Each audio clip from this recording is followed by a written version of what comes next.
میں پرسوں ترسوں یوٹیوب پہ سرچ کر رہا تھا, اس میں ایک ویڈیو تھی, اس میں بتایا کہ امریکہ میں ایک بہت بڑا باڈی بلڈر جس نے پتہ نہیں کتنے انعامات جیتے مقابلوں میں, اور ایک دن وہ رنگ میں آیا اور اس نے پھر بتایا کہ مجھے کیسی خطرناک, ہاں اس کو بلڈ کینسر تھا.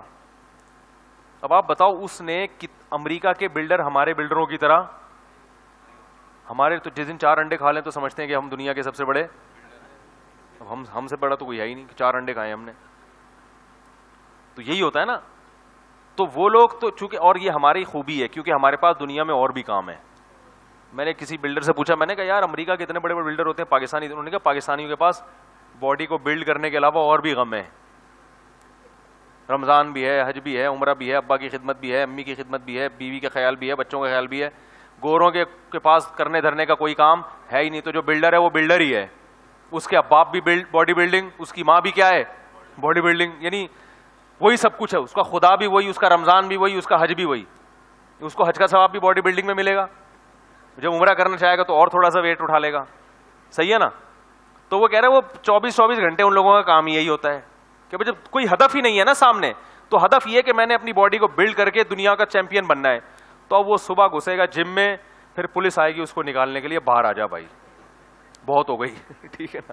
پھر جب وہ سوتے ہیں, کیونکہ باڈی بلڈر کو سونا زیادہ پڑتا ہے, تو گھوڑے بیچ کے سوتے ہیں, فجر ظہر اثر مغرب عشاء کا کوئی پرواہ نہیں. ان کو ڈاکٹر نے بتایا تو اتنی دیر تم نے ایکسرسائز کی ہے تو اب اتنی دیر سو جاتا ہے. ہم سوئیں گے, ابا آگے ایک لات مار کے اٹھائیں گے, اٹھ بے تجھے میں نے انڈے لینے بھیجا تھا, کیا کر رہا ہے تو, کیا خیال ہے بھائی, تو اب جنت بھی ہے نا, اب جہنم بھی ہے. تو ہم اٹھیں گے, ابا کیا مسئلہ ہے.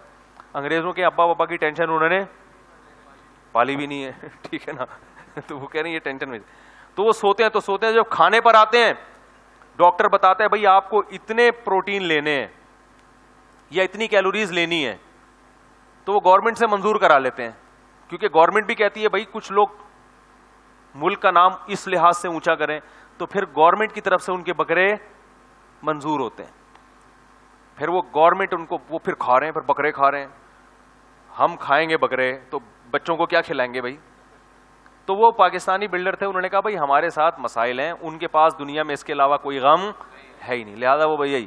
تو میں یہ کہہ رہا تھا دیکھو امریکہ کا اتنا بڑا بلڈر جس کے پاس اس کے علاوہ کوئی غم نہیں, اس نے صحت کا کس قدر خیال کیا ہوگا, جس کا ہدف اور جس کی کامیابی کیا ہے, وہ کامیابی اسی چیز کو, اس کی جنت بھی یہی, اس کا حج بھی یہی, اس کا عمرہ بھی یہی, تو سب کچھ یہی ہے. تو اس نے کتنی اسٹرگل کی ہوگی, ویکسینیشن بھی چل رہی ہوگی, ہر طرح کے حفاظتی ٹیکے بھی لگ رہے ہوں گے, ساری ویکسینیشن بھی مکمل, اور ہر وقت ڈاکٹر آ کے چیک اپ بھی کرتے ہیں ان کو. تو فری جب دیکھتے ہیں نا گورنمنٹ کوئی اس شعبے سے مخلص ہو, گورنمنٹ خود ان کو پھر جو ہے وہ پروموٹ کرتی ہے. تو ساری چیزیں مل رہی ہیں, مگر وہ کتنی خطرناک بیماری, بلڈ کینسر.